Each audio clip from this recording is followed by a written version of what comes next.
So hello everyone. I think there's just a few more people coming in. I hope everyone can hear me. So my name is Tom Comyns, and you're very welcome to the first webinar of the Irish Sport and Exercise Sciences Association. You'll see there's a Q&A, and at the end we'll have Q&A that you can put up any questions that you have as we go through the talk, and we'll have some time at the end for any questions as well. Okay, so you're all very welcome. So today's first webinar of the series. So this is the first webinar of the Irish Sport and Exercise Sciences Association. As I said, my name is Tom Comyns. I'm the chair of the association. And with me today is Sarahjane Cullen, who's the vice chair, and Edward Cullen, who's the secretary of the ISESA. So you're welcome to the webinar series. We will have one webinar each month. And really the aim of the webinar is to share information about our developments and experiences from the world of sport and exercise sciences. So we have an exciting list of speakers coming up to share the work really that's been done, particularly the work that's been done in Ireland on new research, new practices, new developments, and new experiences. So you're very welcome to the first of our series. So in today's webinar, we look at the journey of the association to date to get to our launch date, which was in November. We'll have an overview of the mission, the vision, the objectives, and the values of the association. We'll talk a little bit about the launch of our webinar series, what's to come with the webinar series, also our podcast series and what's to come with our podcast series, our student blog series, and our accreditation and our plans for 2024. So just give you a little bit of a timeline on the setup of the association. As I said, we launched in November, and at that launch, we talked through and explained to everyone who was there about the process that we followed in order to get to the launch of the association. And I'm just going to talk through that with everybody here now as well to kind of give you the background of how things developed over the last number of months. It all kicked off in April 2022 when there was a meeting between reps from UL, and myself and Giles Warrington from UL were involved in that, from Sport Ireland Institute with Phil Moore, and also from the accreditation process in Sport Ireland Institute and Ty McIntyre. And it was decided then that we would look at approaching, representatives from the various stakeholders in order to try to get an association set up. So during the summer of 22, I developed a list of contact people in the higher education institutes, the national governing bodies, and also relevant sporting bodies. And they're all invited to attend an online meeting to discuss the proposal for an association on September the 1st, 2022. The outcome of that was it was decided we'd have a brainstorming face-to-face meeting, which took place on October the 19th, 2022, to discuss the proposal. And from that, a working group was established to develop an association with a time frame of 12 months. And that led us to November last month, where the association was formally launched. The working group during that 12-month period worked on developing the background to the association, looked at the need for an association, the vision, the mission, and the functions of that association. So here is a picture of the working group in October 22, and include representatives from all of the national governing bodies of sport from the HEIs. And it was a group then that worked over the following 12-month period to develop the association. Here's a group list of all the people who were involved from at different times throughout that 12-month period. And again, a wide spectrum of reps from the HEIs, from the governing bodies, national governing bodies of sport, and from various sporting associations and organizations in Ireland as well. And we just have an image as well. We had a planning day in May 23. We looked at planning for the launch and planning for the association. So extensive amount of work was done in the background in order to get to this day when we launch and to our association now, which is now up and running. The tasks that were completed during that time frame, we did a lot of market research. We worked on a name, a logo, a vision, a mission, values, objectives. We developed communication platforms. We looked at the events we would run, the structure of our board, our committees, our governance documents, and that brought us to the launch last month. And now that we're launched, we will talk to you today as well about the advances we're going to make in 2024. It's important to note that this is an association for the community in Ireland, for the sport and exercise science community in Ireland, and to be the voice and the representative body for that community.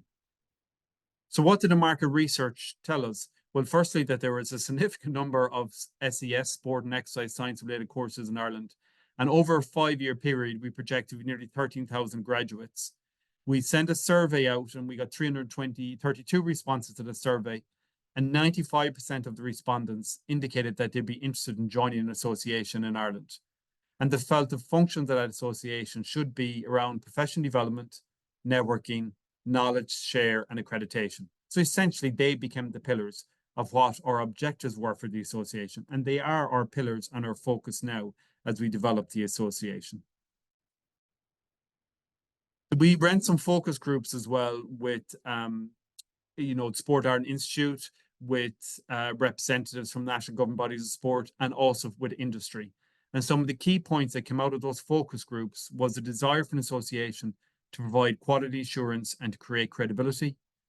An association is needed to act as an organization that can advise other industries and organizations and NGBs. So like, I suppose, a sounding house, somebody you can go to and ask for advice. They felt that the association could be a benefit, particularly around accreditation collaboration, and also as acting as an umbrella organization. And it felt that any accreditation developed by an association should be aligned to the international best practice and add value. And we are doing that. And Sarahjane will talk about that when she talks about the International Association in a while.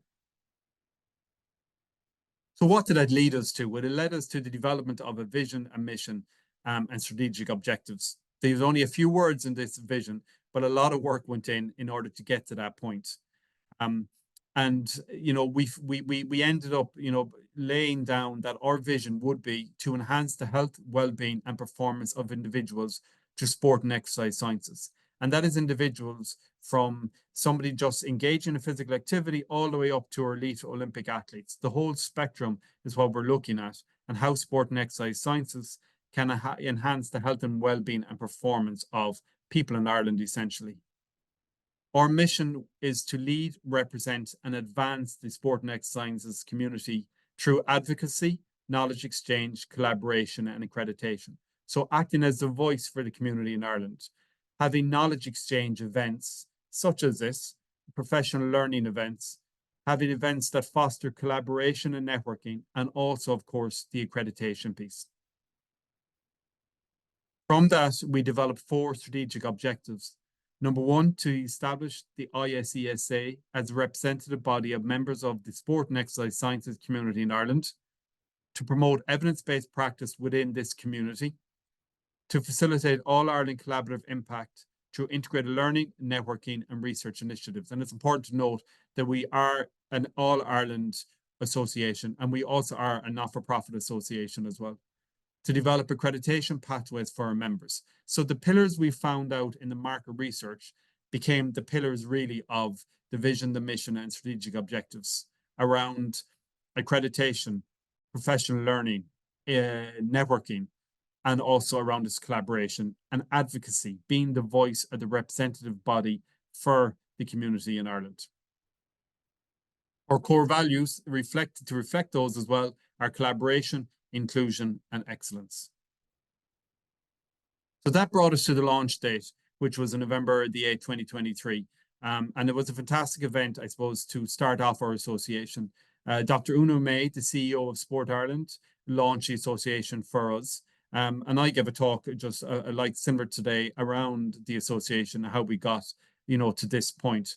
And we also had, I suppose, a sharing of knowledge and experience from both Ellen Keane and Ciara Sinnott O'Connor. So Ellen Keane is the Paralympic swimmer and our Paralympic champion. And Ciara Sinnott O'Connor is the head of physiology, performance physiology for Sport Ireland Institute. And they talked about the impact of sports science on the career of Ellen. And we also had a talk from Anne-Louise Muldoon and also Maria O'Connor. So Anne-Louise is exercise physiologist who runs the XWell program in Setu in Waterford.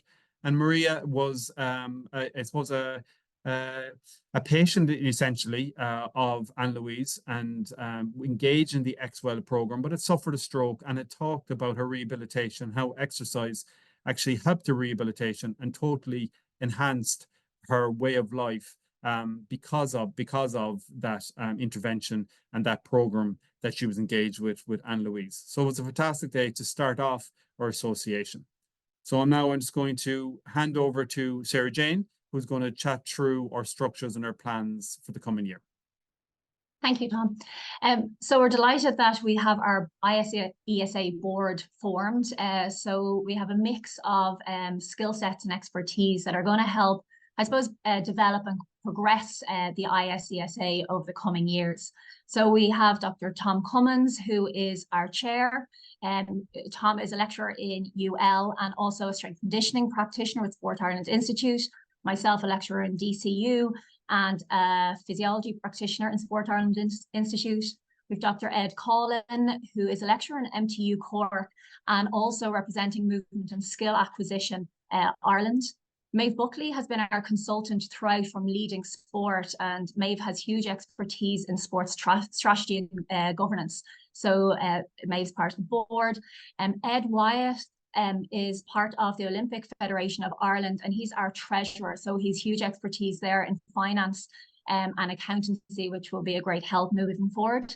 NASA Russell is the performance director with Paralympics Ireland and is also the chef de mission. So a great range of expertise there. And Dr. Declan Gamble from Sport Northern Ireland Institute is head of performance science.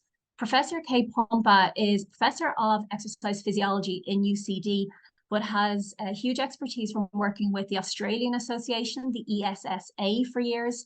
So we're looking forward to getting Kate's experience and expertise to help develop the ISESA. And then the same with Dr. Adam Granger with Ulster Rugby and Kidman Sports, was a director and is heavily involved with BASI. So bringing that expertise back to us to help us progress the ISESA is invaluable. And Dr. Brona Keogh from SETU is a lecturer and has huge expertise in exercise physiology and developing accreditation. So really, I suppose, a mix there of the board. And with this board, we have a range of different committees. So thank you, Tom. So we have 5 different committees, and we have members that have expressed an interest, and they've been appointed to different committees at this stage. So we're in the process of setting up our first meetings. So many of these are going to happen before Christmas to get the ball rolling. But we have a communications committee that's really going to be looking around our different communication strategies, our podcasts, webinars, our blog series. We have an events committee planning out exactly what's going to be happening over the next year. We have a specialist committee looking at accreditations and how that's going to work, a committee looking at membership and the commercial aspect and how we can engage different stakeholders. And then in line with the governance for sport, we have an audit and risk committee. So people have been placed in different committees based on their skill set and how we can really drive the, I suppose, the ISESA forward with the individual committees feeding back into the board of directors continuously. So different sample events and activities, and I'll talk through these in a little bit more detail, but our podcast series has been launched. I'm not sure if anyone's listened into any of them yet, but hopefully you have, and you'll continue to follow us. We have other professional learning like webinars. We have blog series that's going to be launched. And then different networking events, because that really came out strong in the survey, that people did want that knowledge exchange and those networking opportunities. So we'll talk through those different events. And then again, accreditation is going to be one of our key focuses over the next 12 to 18 months as well.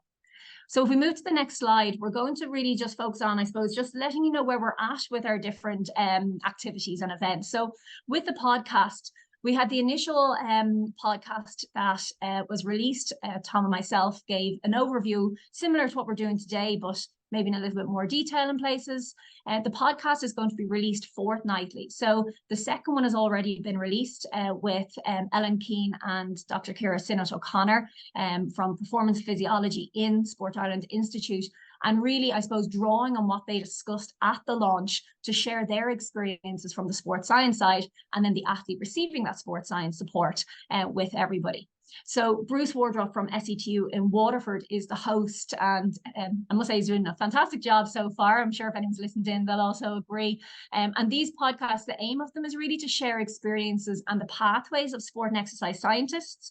And then other times they will focus on it from the other side, from looking at the client and athletes' perspectives too. So we hope to have a range there every fortnight or every 2 weeks, another podcast coming out. Also, actually based on some feedback that's come out to us as well, sometimes when people are advertising masters or PhD opportunities, it's very hard to get a feel for what the project is about when it's just down words on a page. So if anyone has any MSc or PhD opportunities they want to advertise and talk a little bit more, we're also going to run some like 5 to 10 minute podcasts just outlining them in advance of the application due date. So do get in touch with us at info@ISESA if you want to advertise or talk about some of your projects in a little bit more detail. And you can find the podcast on the usual platforms, Apple Podcasts and Spotify. And then our next podcast will be released shortly, and that will be focusing on Marie O'Connor and Anna-Louise Muldoon, as Tom's already explained, as the exercise scientist and then the client who's availed of the services of an exercise scientist. And we also have other exciting ones coming up. We've just recorded one with Paul O'Connell, so that will be an exciting one. And we're going to try flip between the sports science side and the exercise science side too. Then moving on to our blog series. So we're going to have 2 blogs, one focusing on the student, so looking at their work experience and research. So I suppose this is a call out to anybody, like, put an expression of interest in that you want to write a blog. Email us at info@isesa.ie, and we have a template that will email you back. So for students that might be talking about a work placement or some experience that you had over your academic program or during your academic program, or maybe a postgraduate student, you're doing a piece of research and you want to highlight something with the sport and exercise sciences community. So it's a really good opportunity to give everybody a voice and get your information out there. So do get in touch from a student side, but also we'll flip that. So a kind of the every kind of second blog, the other one will go towards an academic or a practitioner. So from the academic side, maybe some research they're doing or they want to share, or from the practitioner side, maybe something they're embedding into their services at the moment. So really trying to give everyone a voice and get the word out there. So please do get in touch if you have an interest, or if you have any students or anyone that you think would be worth their while putting out a blog. And then moving on to the accreditation. This is going to be one of our key focuses over the next 12 to 18 months. And we will develop an accreditation pathway and framework for the sport and exercise sciences in Ireland, which will be really important for our community, particularly aligned with the feedback we got from the survey and from the focus groups as well. There is a requirement and a desire for accreditation there. The ISESA will be taking over what is currently known as Sport Ireland Institute Professional Accreditation, so SIPA, and when that will basically move over to the ISESA from January 2024. So anyone over the next 12 to 18 months who will be applying to Sport Ireland Institute Professional Accreditation, it will be governed under ISESA and managed through them. And then anyone who's currently accredited, you will be informed that we'll be moving to ISESA as well. And then that will be reviewed over time to see how it's currently working, how it can be improved. And I suppose that's from the high performance side, but we want to make sure there's an accreditation and quality assurance and supports there for sport and exercise scientists at all levels. So that's what the accreditation group will be doing. They'll be looking and learning from what other associations like BASES, ESSA, and other associations are doing to try and help develop accreditations there also. And just to flag, I suppose some of our events for next year, we will be running a final year project poster day in May. So this is really, I suppose, all our sport and exercise science students in 4th year, they're doing a major project, a final year project, and oftentimes they produce this poster. So it's an opportunity to bring the community together, to allow these fourth year students, when they finished in May time, to actually present their posters and share their ideas. And we'll have it as part of a careers fair as well. There's other events being discussed, like the likes of maybe a sport and exercise science hackathon for the undergrads, coming together in September, discussing different sport and exercise science problems, and they have to work as teams, you know, from the different colleges, kind of solving these. Now, that's a proposal at this stage. We have an events committee that will be specifically designing and outlining all our events for the coming year. So we have our first meeting next week, which will be exciting to kind of get the ball rolling. But of course, any suggestions, please do contact us. And we will be reaching out to all heads of department in the HEIs to get your, I suppose, idea and opinions on how the ISESA can support you, and how you want to be involved in any ideas for events or hosting, or if you have different areas you want to highlight in your institution as well. So we will be reaching out, and the idea would be these would move around, so it's, you know, an all-island initiative and everyone can be involved. Just to bring you on to our next webinar, so the number 2 will be happening in January, the last Thursday in January from 1 to 2. So it'd be great if you mark it in your diaries. And it's from the exercise science side. So we're delighted that Dr. Patricia Sheehan from SETU in Waterford is going to provide a webinar on translating exercise oncology research into real world impact. So looking at principles, theories, and strategies. So there'll be really some nice take home messages there for everybody. So we're delighted that Dr. Patricia Sheehan is sharing her time with us. And the registration will be available soon through our website and our social media channels. So do look out for that and sign up to make sure that you do receive the Zoom link then, and, you know, the right, channel, so you can log into that talk. Just moving on then, there's been a huge amount of people in terms of the working group, the whole sport and exercise community, you know, feeding into the development of ISESA so far. So we'd really like to thank everybody and express our gratitude for everybody along the way. Not everyone's getting a mention, unfortunately, but it's been a huge, initiative. I will say a huge thank you to Tom. It's been very much driven by Tom at all hours of the day, and the rest of us are jumping on the bandwagon and trying to help him along. So thank you, Tom. But now I suppose the board and the committees, people are going to be giving their times, meeting at many times throughout the year and doing individual work throughout. So hopefully we can all work together to make this a success for our community.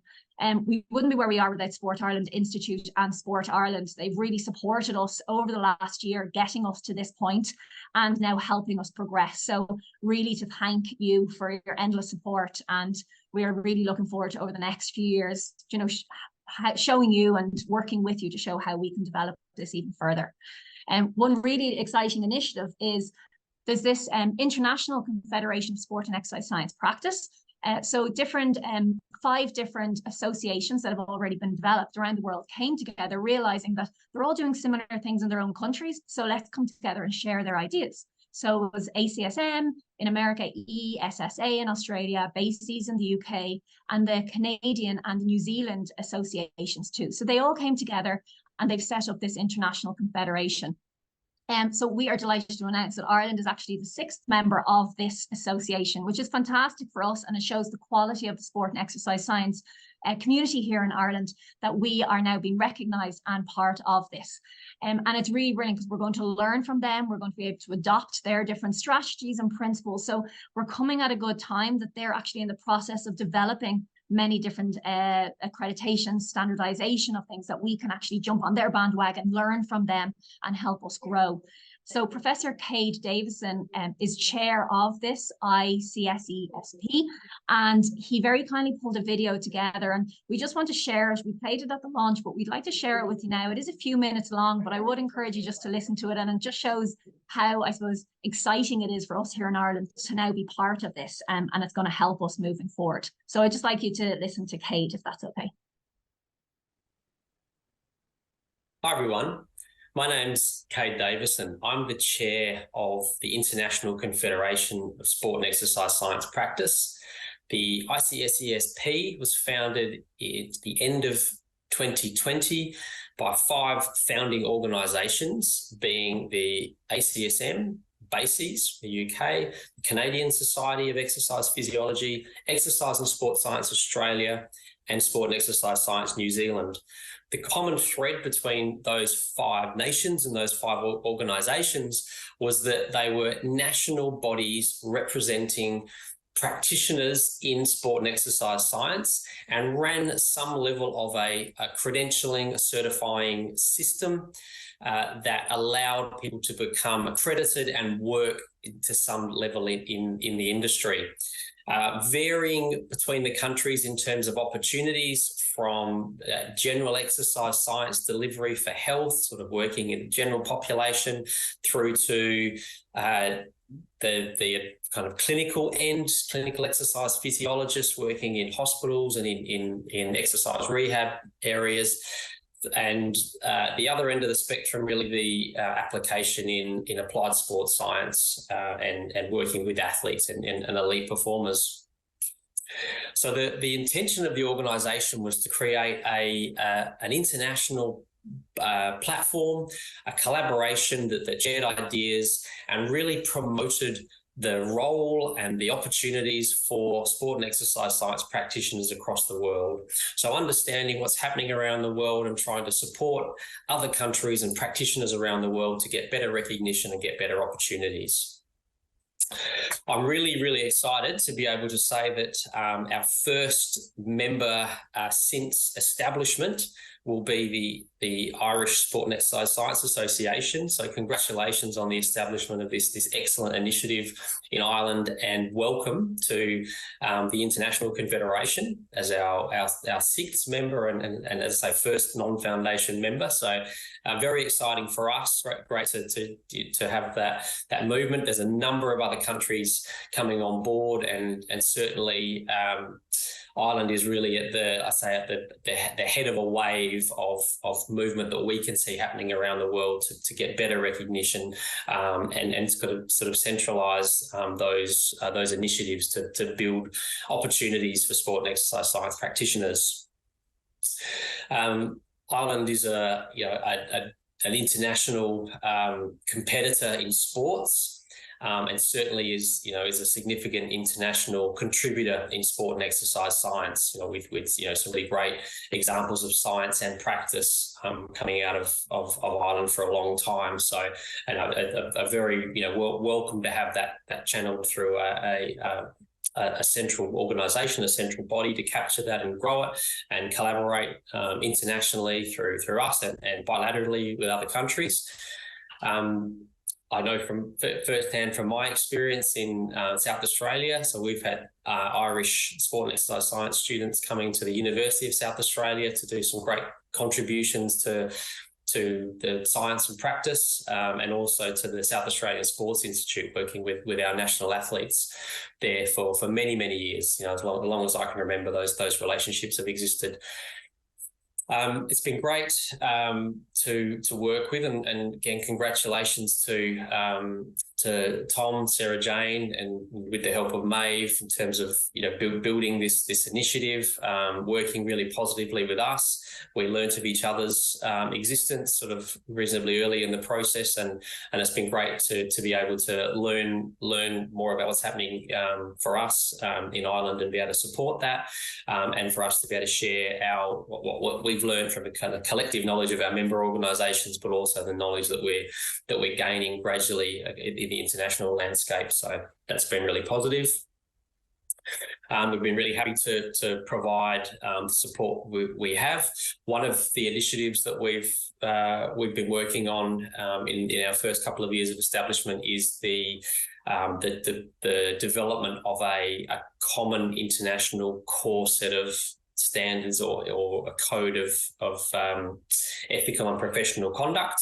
And so we were able to provide that. It's not quite complete, but we've passed on our very near complete version of that to your team there, who are able to adopt that, and which means that straight away that the code of ethical conduct that practitioners and professionals working in the field in Ireland are adhering to is benchmarked internationally, from the get-go.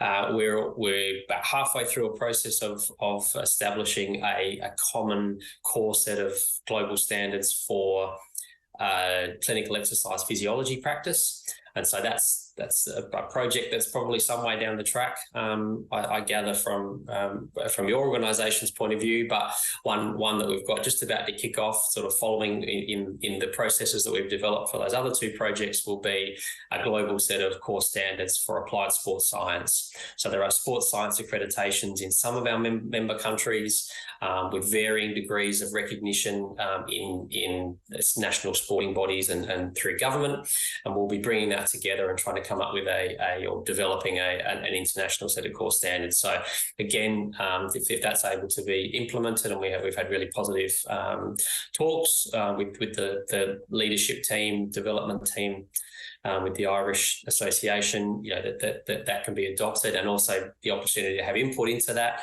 so that it speaks to the core foundation components that are required locally in Ireland.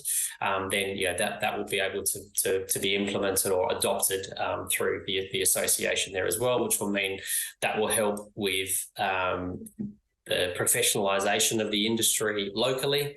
And advocating gives you a set of standards, gives you something to advocate around, to say our professionals should be the ones in these jobs. This is what they can do. You're able to sell that story, and we've had great success around that in Australia, and different degrees of success in other countries around the world.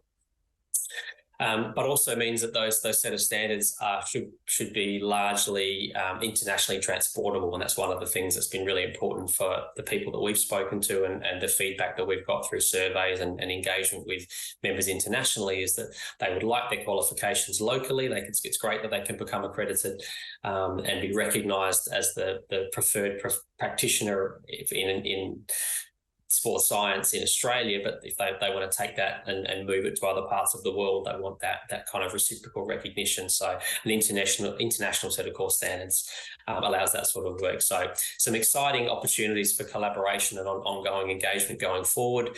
The National Association in Ireland provides that opportunity to engage internationally and to build that local support, give you that chance to develop kind of common approaches to things, to advocate for government for recognition, and just on the cusp of really great things. I think the trend is shifting. I think the path to success should be a shorter one and hopefully a smoother one than has occurred in other parts of the world, because you get to ride the wave and sort of stand on the shoulders of those that have come before. So that's what we hope we can contribute. Again, congratulations to everyone there, everyone in the field. It's a huge initiative, and I think really rosy future for sport and exercise science in Ireland. And I look forward to the opportunity to continue to collaborate with the leadership of the association, and yes, see great things realised in this space in your country. Thanks, everyone.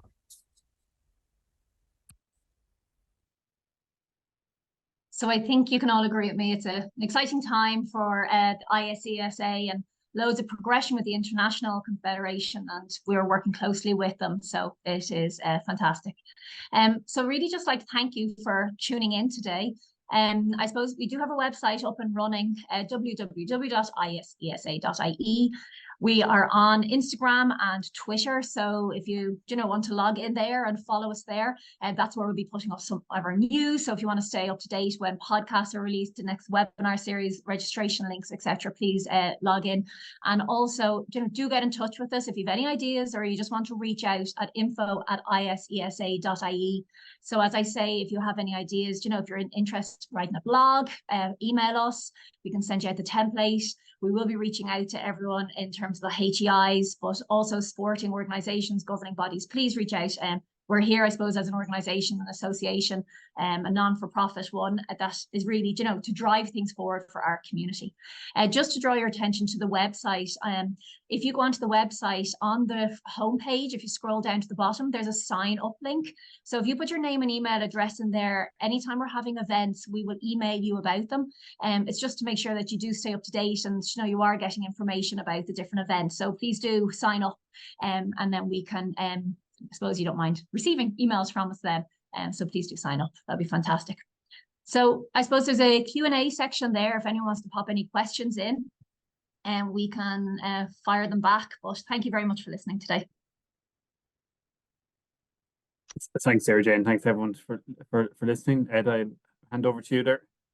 Yeah, thanks, guys, and my apologies for joining late at the start. So yeah, there's a questions that come in from Ken von Sommer, and he's just asked about whether there are thoughts and plans for divisions or interest groups. And I think just as a part of that, if I may, just to start, to let you know that the first board of directors meeting happened already, and our second board of directors meeting is for us to go through our I suppose our medium and long-term strategy is to commence on the 19th of January, where we're going to meet for pretty much a full day, the entire board. And I think that questions just like that, Ken, are going to be addressed on that day, as far as the setting up or the potential setting up of divisions within sport and exercise science and interest groups, and how we would learn from those, as Kate had said in his little video there, how we would learn from those who've gone before us about how that works and how to set them up in a sustainable way, let's say, to make sure that we bring more people into the community and make sure that their special interests and their specific divisions are heard and contribute across the community. Perfect. Yeah, that's yeah. I think it's exactly what we're looking at, and I think down the line we will look at the potential for different divisions in different areas, but it's definitely to be explored. Yeah, I think the main thing, just from your perspective, for the people listening in today, the one consistent thing from day one is that we want this to be a true community of practice for sport and exercise scientists across the island of Ireland, but especially, and it was mentioned several times over the year-long preparation, but also for the diaspora of sport and exercise scientists from Ireland, because we know there's sport and exercise scientists, Irish sport and exercise scientists all over the world, but we also know that we've quite an international community of sport and exercise scientists here in Ireland. And I think that again speaks to the translation of our qualifications and certifications that Kate spoke about.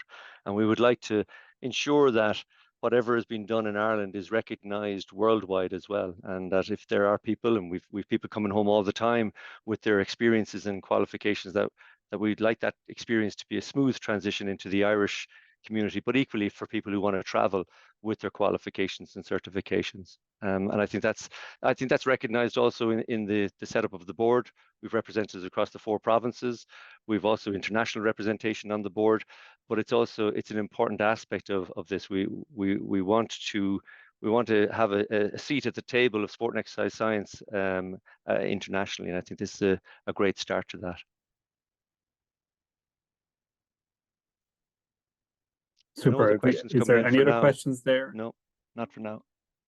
Okay, I don't know if anyone has any other questions. You can pop them into the Q&A. Any other queries or comments or anything? And if not at this stage, of course, just always feel free to email us at info@isesa.ie. I don't think if there's no more, we'll call it a day of the end of our first webinar series. And just to thank everyone for attending, and we're looking forward to working with everyone in the future. Just one question came in, Tom. a late arrival. No bother at all. What is the thinking on accreditation, QQI, Sport Ireland, etc., Where will standards come from or be set? Yeah, it's a really good question. So the accreditation piece is one that has to develop. I think where a lot of standards will come from is that from the International Confederation Sport and Exercise Science Practice, they are developing standards for both an exercise scientist and a sports scientist, and also at the moment for clinical exercise physiologist. And these are standards that we can adopt, which would align with the international practice that's happening in BASES and ESSA and ACSM. So that will form, I suppose, the baseline for some of that work. The current accreditation, the CEPA accreditation, as we said, has been run very successfully since 2007, but Sport Ireland Institute are keen to move out of their remit because it doesn't naturally sit with them as a remit item for them. And this will migrate over to the association, and that will run as it is in the interim period. And we'll, if you want to think about it like a level 2 accreditation for high performance sports scientists, but we won't rests with just that. We want a pathway of accreditation and also to cover across the board from exercise science to sports science. But essentially, we will align with international norms and international standards, and they will help to guide our development in this area. And we will go through a consultation phase, and we will go through an extensive phase in order to develop the accreditation process. It might be important to note also just the current practices, and anyone who's currently, and Sarahjane mentioned it in her presentation, but that there's a status quo that will maintain and be retained for the time being to help with the transition over. And in fairness to the SIIPA, they've been very helpful with that transition, and they will play a significant part in that transition from them running it to the ISESA running it. But no one's accreditation will be negatively impacted during that transition, and that's an important part for everyone who's currently accredited, but also new people applying for accreditation.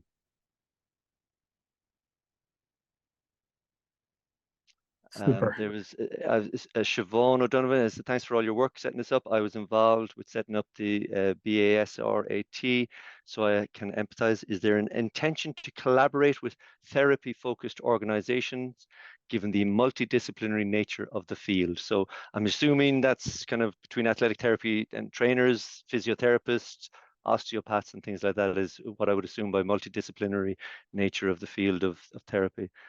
That's just the question there, Tom. Is there an intention to collaborate with therapy-focused organizations?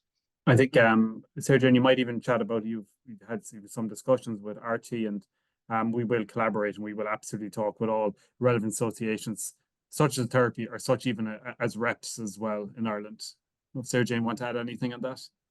Yeah, no, Siobhan O'Connor and White have been fantastic in helping us and guiding us on kind of what they learned and mistakes along their pathway in setting up RT. So we've learned from them, and we will hope to work with them and all the different groups as well to progress things forward. So I think that's the key thing. We don't want to be in isolation. We want to try and link in with everyone where possible moving forward. I think is a key element to that, and you've mentioned it there, Tom, already about reps. We've had meetings, it's just important for people to know, we've had meetings with the people who lead reps in Ireland, the representatives for exercise professionals in Ireland, and again, them along with other associations. The overarching feedback from us is that this is a worthy exercise that we're engaged in, and they're all too happy but to collaborate with us. And there's that real sense of collaboration and sharing of ideas, sharing of platforms, sharing of resources to help accelerate and expedite our processes. So to have an association the size of reps like that, and even the discussions that Sarahjane had with the RT group, it's helping us get our feet firmly under the table a lot quicker than maybe expected.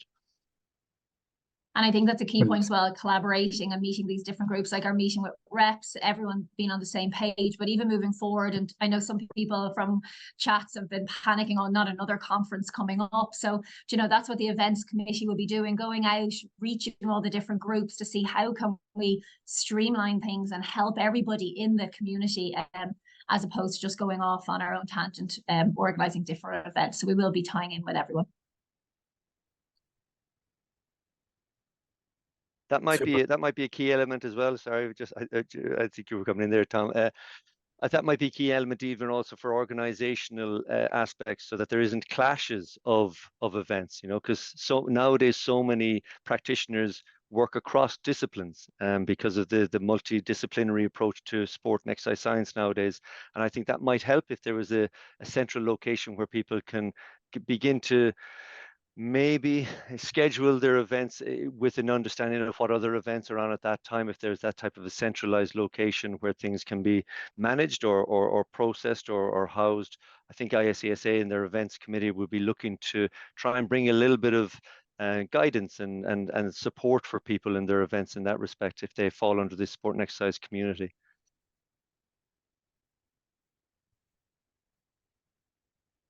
That's great. Is there any more questions? One final check. No, just lots of praise. Thank you and everything. Thank you, everyone, and thanks for giving the time today to listen in. and we look forward to you contributing to more webinars and listening to our podcasts. So keep an eye on our social media, maybe subscribe to the podcast if you can. And any queries, just email us, and updates will be on the website, on X or Twitter, Instagram, and LinkedIn. Thank you very much, and have a good rest of the day. Thank you.